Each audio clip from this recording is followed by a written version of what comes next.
చీకట్లో ఓ బస్ ప్రయాణం. అదృశ్యమైన ప్రయాణికులు. ఒక భయంకరమైన రాత్రి. ఇది కల్పిత కథనా?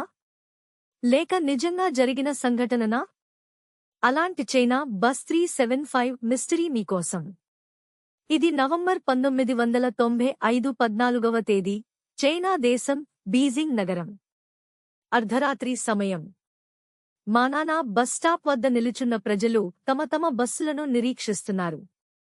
ఆ సమయంలో నంబర్ 375 బస్ అక్కడకు వచ్చింది.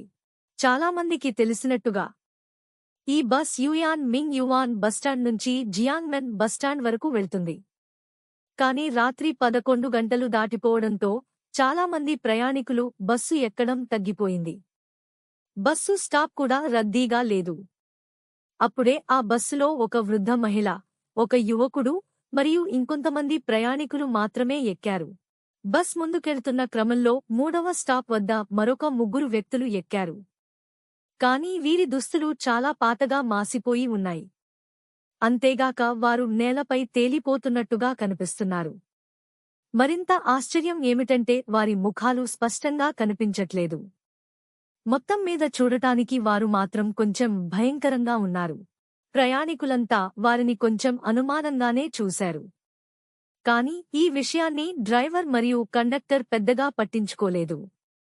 కొంత దూరం బస్సు ప్రయాణించిన తర్వాత ఆ వృద్ధ మహిళ అకస్మాత్తుగా పక్కనే ఉన్న యువకుడిపై ఒక్కసారిగా కోపాన్ని ప్రదర్శించడం మొదలుపెట్టింది.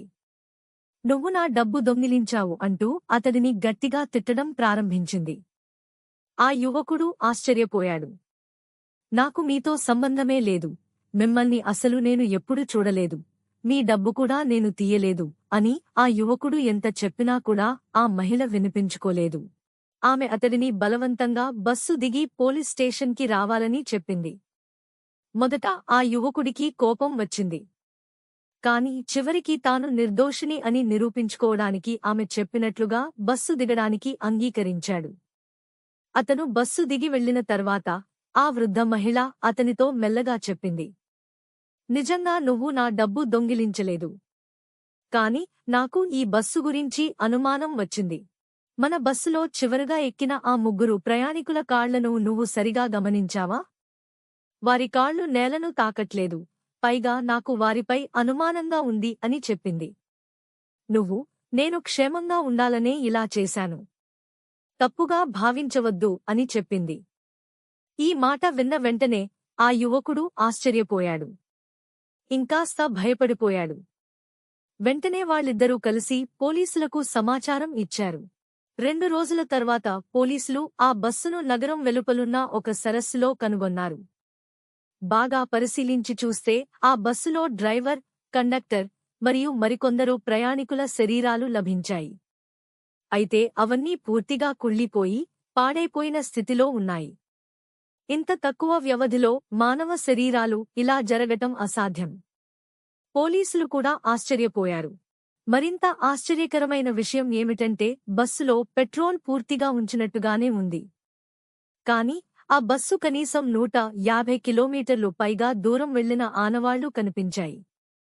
ఈ సంఘటనలు ఎలా జరిగాయో ఇప్పటికి కూడా తెలుసుకోలేకపోయారు.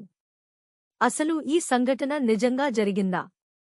లేక ఇది కేవలం కల్పితమా అనేది ఎవరికీ తెలియదు. కొంతమంది దీనిని ఓ అబద్ధంగా కొట్టిపారేశారు. మరికొందరు మాత్రం ఇప్పటికీ చైనా బస్ మిస్టరీని నమ్ముతూనే ఉన్నారు. ఈ చైనా బస్సు స్టోరీ మీకు నచ్చిందా? ఇంకా ఇలాంటి వింత కథలు తెలుసుకోవాలంటే మా ఛానల్కి సబ్స్క్రైబ్ అవ్వండి.